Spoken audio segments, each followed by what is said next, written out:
فكيف إذا جئنا من كل أمة بشهيد وجئنا بك على هؤلاء شهيدا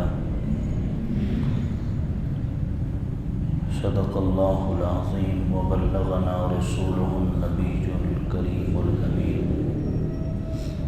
صلى الله على النبي الأمي وعلى آله صلى الله تعالى عليه وسلم۔ سورۃ النساء پارہ نمبر 5 آیت نمبر 40 کی تلاوت کی، اس کا ترجمہ پیش خدمت ہے۔ فَكَيْفَ إِذَا جِئْنَا، بس کیا حال ہوگا جب ہم لائیں گے، من کل امت، ہر امت پر ایک ایک گواہ، وَجِئْنَا بِكَ عَلَىٰ هَٰؤُلَاءِ شَهِيدًا، اور لائیں گے ہم آپ کو ان سب پر گواہ بنا کر۔ اللہ کریم نے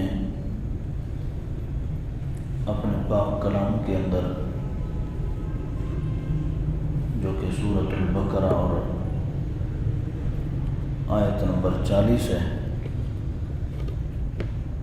اس آیت مقدسہ کے اندر اللہ تبارک و تعالی نے اپنے محبوب صلی اللہ علیہ وآلہ وسلم کی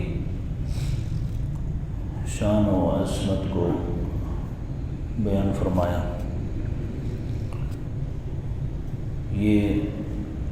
آیت مبارکہ جو ہے،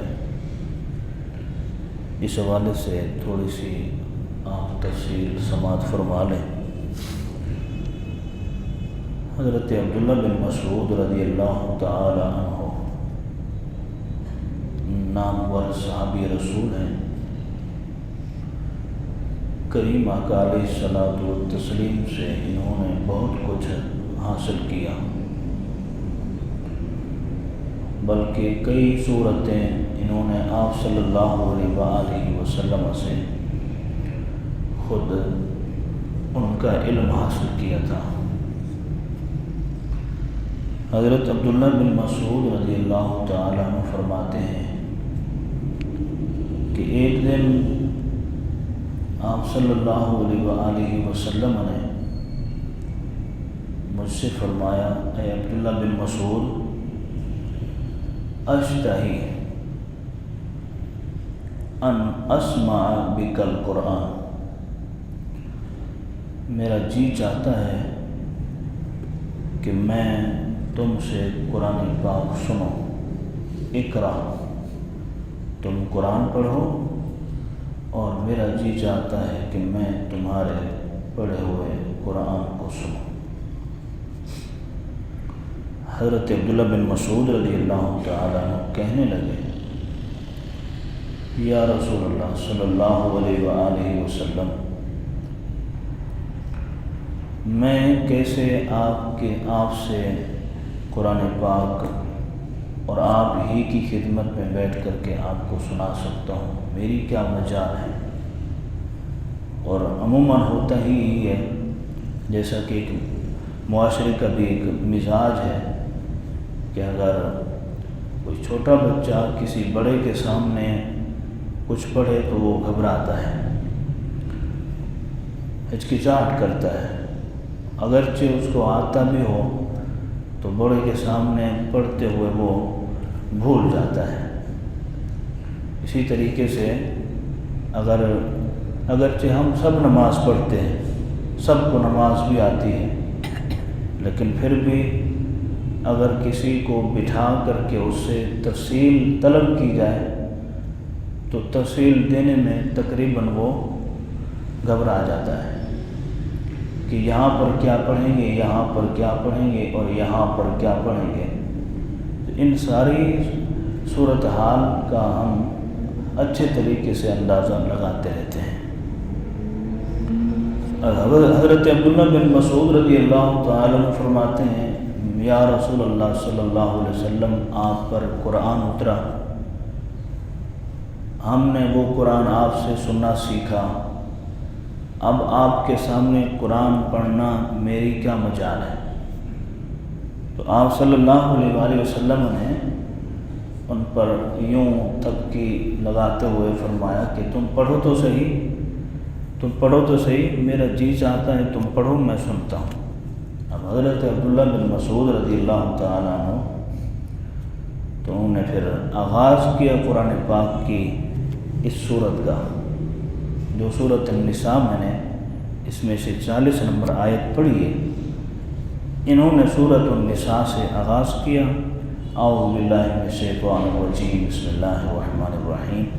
یہاں سے سورۃ النساء سے آغاز کیا پڑھتے پڑھتے۔ اب حضرت عبداللہ بن مسعود رضی اللہ تعالیٰ عنہ فرماتے ہیں، میں جب قرآن پاک کی تلاوت اس سورت کی کر رہا تھا تب میں حضور کو دیکھ بھی رہا تھا کہ آپ صلی اللہ علیہ وآلہ وسلم میرے قرآن پاک کی تلاوت کو کس انداز سے سماعت فرما رہے ہیں، کیسے سماعت فرما رہے ہیں۔ تو حضرت عبداللہ بن مسعود فرماتے ہیں، میں نے جب سے آغاز کیا تب سے دیکھتا ہوا آ رہا تھا کہ آپ صلی اللہ علیہ وآلہ وسلم کی آنکھیں اشکبار ہو رہی، حضور رو رہے تھے، زاروں قطار رو رہے تھے اور آنسوں کا ایک تانتا بندھا ہوا تھا۔ پھر میں نے سورۃ النساء جو چوتھے پارے کے اندر ایک حصہ ہے وہ میں نے مکمل کیا۔ پھر اس کے بعد میں نے 5ویں پارے کو اس کا آغاز کیا، پڑھتے پڑھتے میں نے اس کا ایک رکوع پڑھ لیا، پھر میں نے اس کا دوسرا رکوع پڑھا، پھر دوسرے کے بعد میں نے جب تیسرا رکوع پڑھا تو پھر جب میں اس آیت پر پہنچا فَكَيْفَ إِذَا جِئْنَا مِنْ كُلِّ أُمَّةٍ بِشَهِيدٍ وَجِئْنَا بِكَ عَلَىٰ هَٰؤُلَاءِ شَهِيدًا۔ اے حبیب صلی اللہ علیہ وسلم، اس وقت کیا منظر اور کیا حال ہوگا لوگوں کا جب ہم ہر امت پر ایک ایک نبی کو گواہ کے طور پر لائیں گے اور پھر بلکہ تمام امتوں پر ہم آپ کو گواہ لائیں گے۔ تو یہاں پر جب یہ آیت حضرت عبداللہ بن مسعود فرماتے ہیں، میں نے جب یہ آیت مکمل کی تو آپ صلی اللہ علیہ وسلم کے یہ الفاظ ہیں، فرمایا حسبک، بس اب کافی ہے، اب بہت پڑھ لیے تم نے، اب تم رک جاؤ۔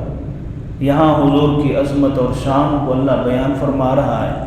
اللہ نے فرمایا، اے حبیب کل نفسا نفسی کا عالم ہوگا اور پھر تمام انبیاء کرام علیہ السلام، تمام امتیں، خواہ وہ حضرت نوح کی امت ہو، حضرت شیش کی ہو، حضرت شعیب کی ہو، حضرت ادریس کی ہو، حضرت الیاس کی ہو، زکریا کی ہو، سب امتیں جمع ہو کر کے شفاعت کا دروازہ، بخشش کا دروازہ ڈھونڈ رہی ہوں گی، اور پھر سب کے سب حضرت آدم علیہ السلام کے پاس جا رہے ہیں، اور اس وقت حضرت آدم علیہ السلام بھی یہی کہہ رہے ہوں گے کہ مجھے تو اپنی پڑی ہے، لہذا میرے پاس نہیں، کسی اور کے پاس جاؤ۔ نوح کے پاس آ رہے ہیں، ان کے پاس بھی یہی جواب، شیش کے پاس، ان کے پاس بھی یہی جواب، موسیٰ کے پاس یہی جواب، عیسیٰ کے پاس یہی جواب۔ لیکن یہاں پر جب حضرت عیسیٰ علیہ السلام اور حضرت موسیٰ علیہ السلام کے پاس آئیں گے تو وہ کہیں گے اذهبوا الی غیری، میرے پاس تم نہیں آؤ، کسی اور کے پاس جاؤ۔ حضرت عیسیٰ علیہ السلام کے پاس جائیں گے تو پھر وہ بھی یہاں رہنمائی کریں گے کہ میرے پاس تو اس وقت تمہاری بخشش اور تمہاری نجات کا کوئی سبب نہیں ہے، لہٰذا یہ سب کے سب دیکھیں، انبیاء کرام علیہ السلام اس وقت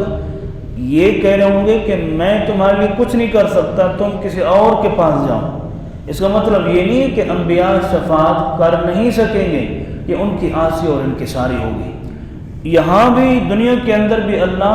اپنے محبوب کی عزت اور عظمت اور اس کے احترام کو بیان کر رہا ہے، اور کل قیامت کے دن بھی انبیاء اور تمام امتوں کے سامنے اللہ اپنے حبیب صلی اللہ علیہ وسلم کو مقام محمود پر بلندی عطا فرما کر کے سب کے سامنے آپ کی شان کو بڑھائے گا۔ حضرت عیسیٰ علیہ السلام بھی فرمائیں گے میرے پاس نہیں، اگر جانا ہے تو اذهبوا الی محمد صلی اللہ علیہ وسلم، محمد عربی صلی اللہ علیہ وسلم کے پاس جاؤ، وہی ایک دروازہ رہ گیا، انہیں کے پاس تشریف لے جاؤ۔ تو اب جب حضور اکرم صلی اللہ علیہ وآلہ وسلم کے پاس امتوں کے گروہوں ہزاروں لاکھوں کروڑوں کی تعداد میں ایک دوسرے کے اوپر چڑھ چڑھ کر کے آ رہے ہوں گے، اس وقت کریم آقا علیہ الصلوۃ والسلام جس کا تذکرہ اللہ نے اپنے پاک کلام 15ویں پارے کے اندر ارشاد فرمایا سورہ بنی اسرائیل کے اندر، عسیٰ ان یبعثک ربک مقاما محمودا، اے حبیب آپ کا رب آپ کو مقام محمود عطا فرمائے گا۔ اور وہ مقام محمود اس کے بارے میں جب علماء نے اس کی تفصیل کی ہے، اس کی تفسیر اور وضاحت کی ہے کہ مقام محمود کیسا بنا ہوگا، اس کی رفعت، اس کی بلندی، اس کا عالم کیا ہوگا، پھر علماء نے اس پر ایک نقشہ پھینک دیا ہے۔ تو آپ صلی اللہ علیہ وآلہ وسلم مقام محمود پر تشریف فرماؤں گے اور حضور کی الفاظ ہوں گے آنا لہا آنا لہا آنا لہا، تم بھی ادھر آ جاؤ میرے پاس، تم لوگ بھی میرے پاس آ جاؤ، ادھر آ لیں، ادھر والے میرے پاس، ادھر والے میرے پاس، ادھر والے میرے پاس، سب کے سب میرے پاس آ جاؤ، میں ہی تمہاری آج دستگیری فرمانے والا ہوں، میں ہی آج تمہاری فریاد کو سن کر کے اللہ کی بارگاہ میں پیش کرنے والا ہوں۔ اور حضور اکرم صلی اللہ علیہ وآلہ وسلم پھر اپنے مبارک سر مبارک کو اپنا سر زمین پر رکھ کر کے اللہ کی بارگاہ میں تسبیحات پڑھیں گے، اللہ کی بارگاہ میں عاجزی و انکساری کریں گے۔ اس سے جو میں سمجھا ہوں کہ اگر آپ کو اور مجھے اللہ سے منوانا ہے تو سجدے میں جا کے منواؤ، کیوں کہ اس وقت حضور اکرم صلی اللہ علیہ وآلہ وسلم بھی یہی طریقہ اللہ کو منانے کا اختیار فرمائیں گے، سربہ سجود ہو جائیں گے، پھر رب العالمین فرمائے گا ارفع رأسک یا محمد صلی اللہ علیہ وسلم، اے حبیب پاک بولیو تو صحیح، اپنی زبان مبارک کھولیو تو صحیح، آپ کو کیا چاہیے، آپ کو کیا چاہیے، کیا حاصل کرنا چاہتے ہیں، کیا مانگنا چاہتے ہیں۔ حضور کی تسبیحات بڑھتی چلی جائیں گی، رب العالمین پھر فرمائے گا ارفع رأسک یا محمد، ارفع رأسک یا محمد، اے محمد صلی اللہ علیہ وسلم اپنا سر مبارک اٹھائیے اور لبہائے مبارک کو جنبش دیے اور پھر مجھ سے مانگیے۔ تو پھر کریم آقا علیہ الصلوۃ والسلام اللہ کی بارگاہ میں یہ عرض کریں گے مالک یہ جتنی امتیں، یہ جتنے گروہ سب کے سب انبیاء کے پاس ہو کر کے آئے ہیں، لیکن کہیں سے ان کو بخشش اور مغفرت کا آسرا اور سہارا نہیں ملا، ان کو محمد عربی صلی اللہ علیہ وسلم کا سہارا ملا ہے، لہذا میرے نام کی لاج رکھ، اپنے آخری نبی کی لاج رکھ اور ان کی بخشش فرما دے۔ رب العالمین پھر فرمائیں گے اے حبیب میں کسی اور کو تو ناراض کر سکتا ہوں، لیکن میں نے دنیا میں جب تجھے بھیجا تجھے ناراض نہیں کیا، آج بھی تجھے ناراض نہیں کروں گا، آج بھی میں تجھے راضی کروں گا۔ رب فرماتا ہے وَلَسَوْفَ يُعْطِيكَ رَبُّكَ فَتَرْضَىٰ، آپ کا رب آپ کو ان قریب اتنا عطا فرمائے گا فَتَرْضَىٰ کہ آپ راضی اور خوش ہو جائیں گے، آپ راضی اور خوش ہو جائیں گے۔ حضرت عبداللہ بن عمر رضی اللہ عنہ، تو میں کہہ رہا ہوں کہ یہ آیت اس وقت جب حضرت عبداللہ بن مسعود رضی اللہ تعالیٰ عنہ تلاوت فرما رہے تھے، اس آیت پر پہنچے تو آپ صلی اللہ علیہ وآلہ وسلم کے آنسو مبارک اور بڑھ گئے، تب حضور نے فرمایا حسبک، بس اتنا کافی ہے، اب رک جا بس کر دے۔ تو تب آپ صلی اللہ علیہ وآلہ وسلم کی اس آیت مبارک کے اندر جو اللہ نے شان بیان فرمائی، حضور اس شان کو سن اور دیکھ کر اور محسوس فرما کر کے رو رہے تھے۔ تو میں کہہ رہا تھا کہ حضرت عبداللہ بن عمر رضی اللہ تعالیٰ عنہ، حضرت عبداللہ بن عمر رضی اللہ تعالیٰ عنہ بڑے نامور صحابی، فرماتے ہیں کہ میں حضور اکرم صلی اللہ علیہ وآلہ وسلم کے ساتھ حتیم میں موجود تھا، تو آپ صلی اللہ علیہ وآلہ وسلم نے اپنے دونوں لبہائے مبارک حتیم کی دیوار پر رکھ دیے اور اپنا سر مبارک بھی یوں رکھ کر کے حضور رو رہے تھے۔ تو حضرت عبداللہ بن عمر رضی اللہ تعالیٰ عنہ کہتے ہیں کہ میں حضور کو دیکھ کر کے رو رہا تھا۔ حضور اپنا سر مبارک اور اپنے لبھہ مبارک حتیم پر رکھ کر کے رو رہے ہیں اور میں حضور کو دیکھ کر کے رو رہا تھا۔ تو آپ صلی اللہ علیہ وآلہ وسلم تھوڑی دیر بعد اپنے آنسوں پہنچے، اپنے آنسوں صاف کیے۔ تو حضرت عبداللہ بن عمر رضی اللہ تعالیٰ عنہ کو حضور نے فرمایا تم کیوں رو رہے تھے؟ یا رسول اللہ صلی اللہ علیہ وسلم میں تو آپ کو دیکھ کے رو رہا تھا۔ آپ کا رونا اور آپ کا خوش ہونا، آپ کا ہنسنا، آپ کا مسکرانا، آپ کا رونا کسی حکمت سے خالی نہیں ہے۔ عرصہ دراز تک ہم آپ کے ساتھ ہوتے ہیں، رونا بھی کسی حکمت سے خالی نہیں اور خوش ہونا بھی کسی حکمت سے خالی نہیں ہوتا۔ تو لہذا میں نے آپ کی اطاعت اور فرمانبرداری آپ کے رونے میں سمجھ لی تھی، لہذا میں تو آپ کی اطاعت و فرمانبرداری رونے میں کر رہا تھا، لہذا اس وجہ سے میں رو رہا تھا آپ کو دیکھ کر۔ کریم آقا علیہ الصلوۃ والسلام نے فرمایا اے عبداللہ بن عمر، جب تمہیں موقع ملے، جب تمہیں موقع ملے اس مقام پر آنے کا، تو یہی وہ جگہ ہے جہاں پر رونے والا اللہ کی بارگاہ میں آ کر کے یوں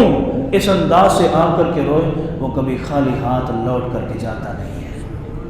وہ کبھی خالی ہاتھ لوٹ کر کے جاتا نہیں ہے۔ لہذا میری تمہیں تعلیم ہے،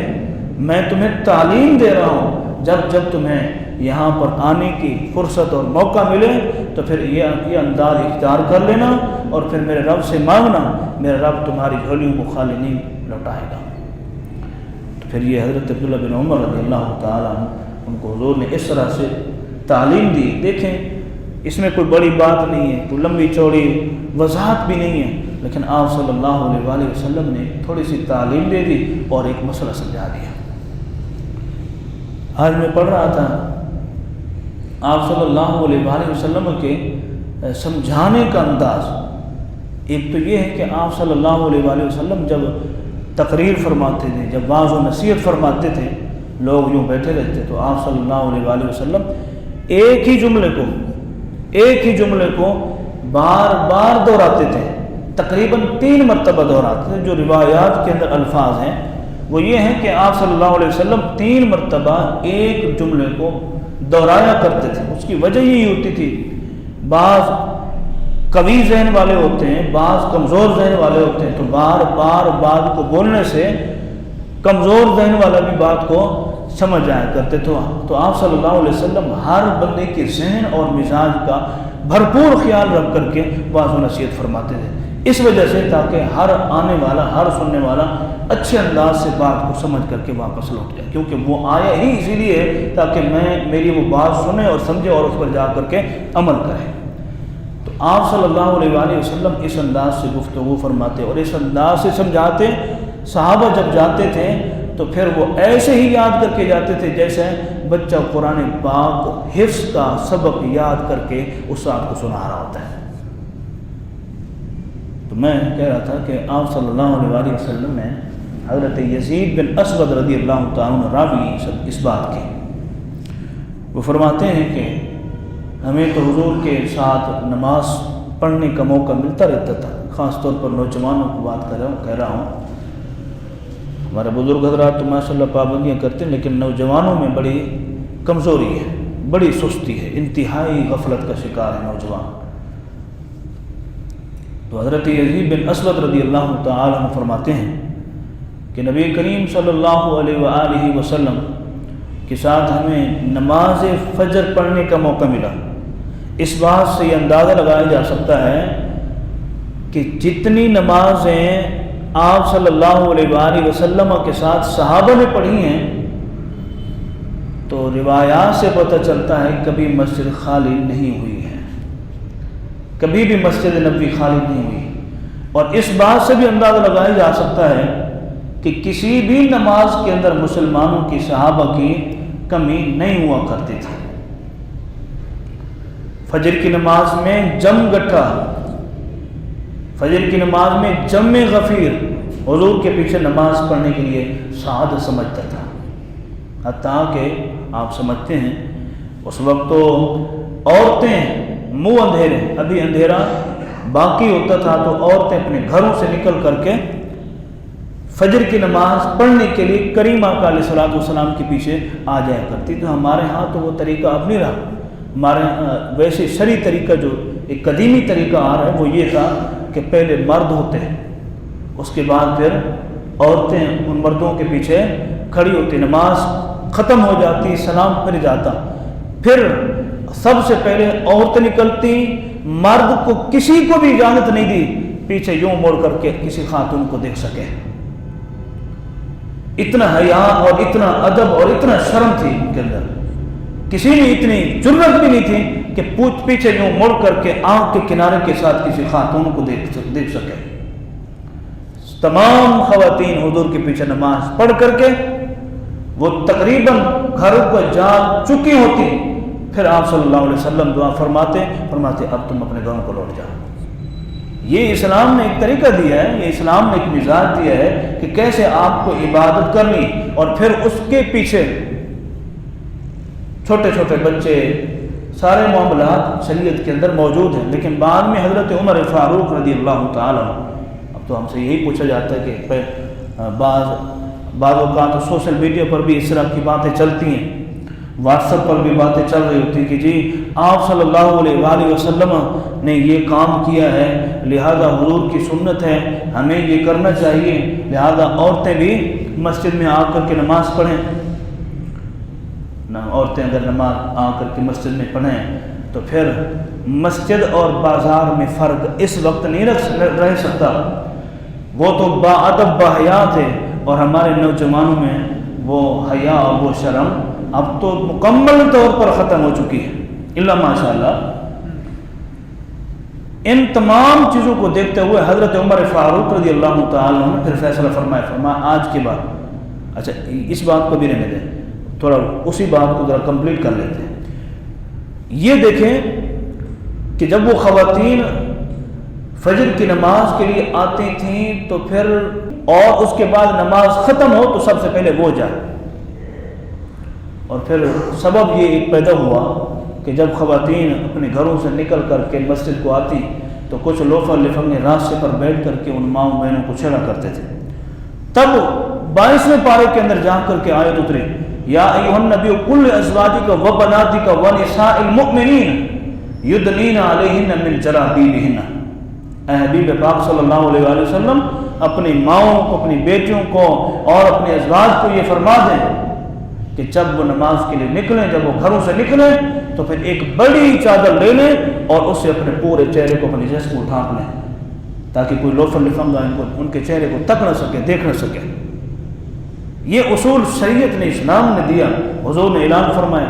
مسلمان عورتوں نے، بہنوں نے اس پر عمل کرنا شروع کر دیا۔ حضور کی حیات کے اندر کوئی اس طرح کے معاملات نہیں ہوئے۔ صحابہ کرام حضور تشریف لے گئے، حضرت عمر فاروق رضی اللہ تعالیٰ عنہ کے دور مبارک میں، خلافت مبارکہ کے اندر پھر اس طرح کے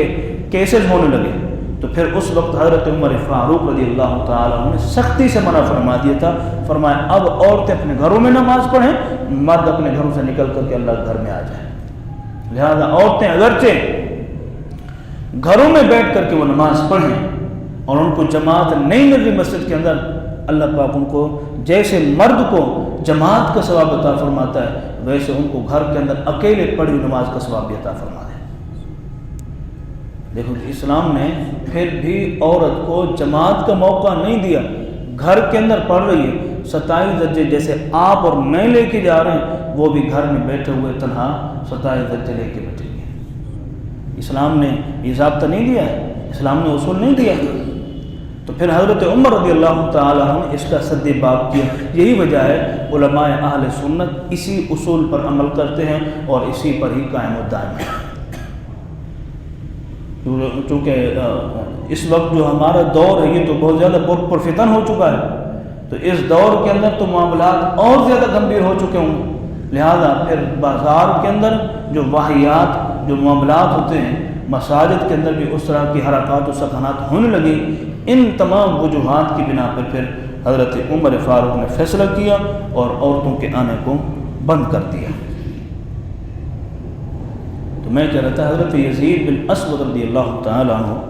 فرماتے ہیں کہ فجر کی نماز ہم نے حضور کے پیچھے پڑھی۔ جب ہم نے نماز پڑھ لی تو آپ صلی اللہ علیہ وآلہ وسلم، اب دیکھیں نگاہ نبوت کا کمال دیکھیں، حضور کی نگاہ نبوت کا کمال دیکھیں۔ حضور مصلی پر آگے بیٹھے ہوئے، حضور نے نماز پڑھی، سلام پھیرا، سلام پھیر کر کے حضور یوں اپنا رخ مبارک پھیر کر کے اس طرف منہ شریف آپ صلی اللہ علیہ وسلم نے کیا، اور حضور نے فرمایا وہ جو پیچھے دو بندے بیٹھے ہوئے ہیں ان کو بلا کے لے آؤ۔ جماعت ختم ہوئی، لوگ صفوں میں بیٹھے ہوئے تھے، دو افراد پیچھے بیٹھے ہوئے تھے، غالباً وہ آپس میں باتیں کر رہے تھے، باتوں میں لگے ہوئے تھے۔ یہ دیکھیں حضور نے مسجد میں نماز پڑھنے آنے اور جانے کا اصول ایک دیا ہے۔ تو دو بندے پیچھے بیٹھے باتیں کر رہے تھے، آپ صلی اللہ علیہ وسلم نے آپ نے سلام پھیرا، کھڑے ہوئے، حضور نے فرمایا ان دو افراد کو بلا کے لے۔ جب ان کو بلائے تو وہ کانپتے کانپتے حضور کی خدمت میں آ رہے تھے، شاید کہ آج ہم سے حضور ناراضگی کا اظہار فرمائیں گے، ہمیں ڈانٹیں گے، ہمیں زجر و توبیخ کریں گے۔ تو اب آپ دیکھیں جب وہ کانپتے کانپتے صفوں کو چیرتے وہ حضور کی بارگاہ میں، حضور نے اتنا پوچھا، یہ نہیں فرمایا کہ تم نے نماز پڑھی یا نہیں پڑھی، حضور نے فرمایا تم نے نماز کیوں نہیں پڑھی ہے، تم دونوں نے نماز کیوں نہیں پڑھی؟ تو وہ کہنے لگے یا رسول اللہ صلی اللہ علیہ وسلم، ہم اپنے گھروں میں نماز پڑھ کے آئے ہیں، ہم اپنے گھروں میں نماز پڑھ کے آئے ہیں۔ حضور نے فرمایا اپنے گھروں میں اگر نماز پڑھ کے آئے تو پھر یہاں کیا کرنے آئے؟ یہاں کیا کرنے آئے؟ یہ نماز پڑھنے کا اسلامی مرکز ہے، بہت بڑا مرکز ہے، یہاں نماز نہیں پڑھو گے تو پھر اور کہاں پڑھو گے؟ یہاں درجات کے لحاظ سے یہ جگہ افضل ہے، یہ تمہارے خیمے تمہارے گھر افضل ہے۔ فرمایا آج کے بعد ایسا نہ کرنا، اگر جماعت کا موقع مل رہا ہے، نماز پڑھنے کا موقع مسجد کے اندر مل رہا ہے تو پھر گھر بیٹھے مت رہا کرو، گھر کے اندر تنہا نماز مت پڑھا کرو، وہاں سے چلو اور مسجد میں داخل ہو جاؤ، جماعت کے ساتھ شریک ہو جاؤ، میرا رب تمہیں 27 درجے ثواب عطا فرمائے گا۔ یہ حضور نے اصول دیا ہے، لہذا مسجد میں اگر ہمیں آنے کا موقع مل جائے، ہم آ جائیں تو ہم کیا کریں، ہمیں کیا کرنا چاہیے؟ پیارے آقا علیہ الصلوۃ والسلام نے ایک ضابطہ، ایک اصول، ایک قاعدہ دیا ہے کہ یہاں آ کر کے سب سے پہلے تم اب اللہ کے فرائض کو ادا کرو۔